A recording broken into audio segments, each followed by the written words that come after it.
Le sous-officier d'artillerie est un chef militaire moralement et physiquement solide, doté d'une grande capacité d'adaptation et maîtrisant parfaitement ses tirs. Des valeurs et des compétences acquises et affinées dans un des 11 régiments d'artillerie ou en école. L'école, c'est celle de l'artillerie au sein des écoles militaires de Draguignan, point de passage obligatoire pour être breveté artillerie.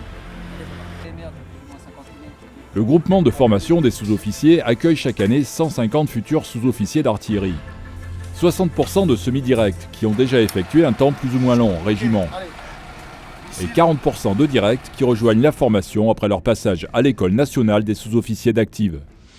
Alors, la mission du groupement de formation des sous-officiers, c'est d'instruire tous les jeunes maréchaux-logis et sergents à l'issue de la formation initiale réalisée à Saint-Mexan à leur premier emploi opérationnel qui vont tenir à leur retour en régiment.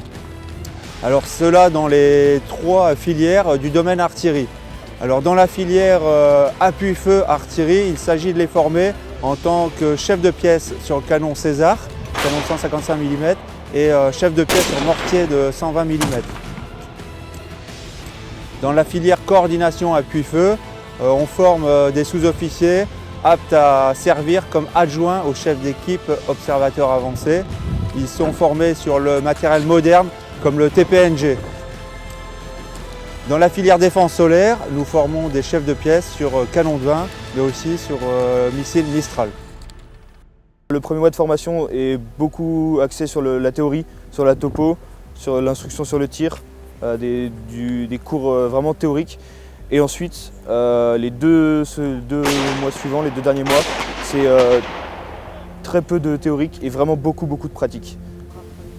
Donc toute la partie technique, canon pur, donc manœuvre et bien sûr utilisation du matériel. Donc on apprend aussi tout ce qui est commandement, on apprend le matériel en lui-même, les caractéristiques techniques du véhicule et du système d'armes.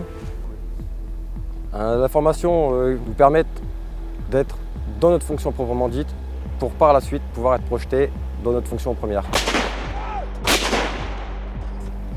Donc, sur la formation, nous avons donc 2 types de cursus, donc des directs et des semi-directs, ce qui nous permet d'apporter l'un et l'autre, pour certains, des capacités académiques plus aisées et d'autres, une expérience acquise sur le terrain, ce qui permet une bonne complémentarité.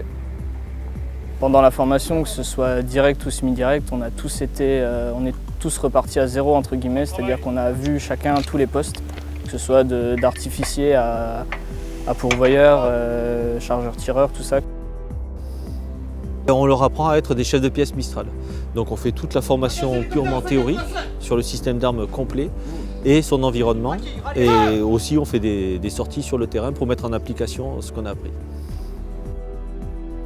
On est formé à être chef de pièce Mistral. Dans la formation, on pratique le Mistral, ensuite canon de 20 mm aussi en manœuvre et théorique. Alors souvent, donc de 8 à 10 heures, on a sport. Et après, suivant les activités, on enchaîne, on a des cours théorie, des cours pratiques, donc par exemple sur le Mistral ou en topographie sur le terrain, ça dépend, c'est assez varié. Alors, aussi bien la topographie, l'étude du terrain, la connaissance du système d'armes. Alors la formation, c'est un peu tout azimut, ça regroupe des matières fondamentales comme l'instruction sur le tir, la connaissance des matériels d'artillerie, aussi les matières toutes armes comme le NBC, l'anglais, les FS1 de la filière CAF sont formés beaucoup en anglais puisque c'est un élément indispensable pour coordonner des appuis hélico, des appuis aviation, l'appui feu naval, délivrer tout type de tir avec les alliés, il faut parler anglais. En fin de stage, le partenariat de synthèse conclut la formation par une semaine de manœuvre en conditions réelles. Avec le concours des régiments d'artillerie, les élèves sont évalués sur leurs acquis, aux commandes d'une équipe et sur la précision du tir. Avec la synthèse, ça nous permet nous de voir directement avec les régiments partenaires comment ça se passe vraiment sur le terrain. Essentiellement avec différents partenariats qu'on peut faire avec d'autres régiments. Donc c'est des élèves que forcément on va suivre dans la continuité de leur carrière. Et surtout après, on va pouvoir aussi les revoir pour les différents examens qu'ils auront à passer après sur les écoles de Draguignan.